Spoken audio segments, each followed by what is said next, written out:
उसका नाम है एपी कोल्ड। और इसके कंटेंट की बात करें तो इसके अंदर कंटेंट आपको मिल जाता है फिनाइलफ्रेन हाइड्रोक्लोराइड, HCl शॉर्ट फॉर्म है हाइड्रोक्लोराइड का।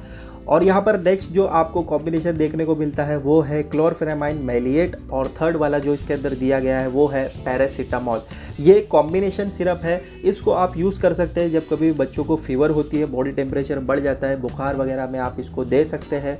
कोल्ड और कफ में भी आप इसको दे सकते हैं, यानी सर्दी खांसी अगर आपके बच्चों को हो रही है तभी भी आप इसको दे सकते हैं। ईची आइज़ या फिर रनी नोज में भी आप इसको दे सकते हैं।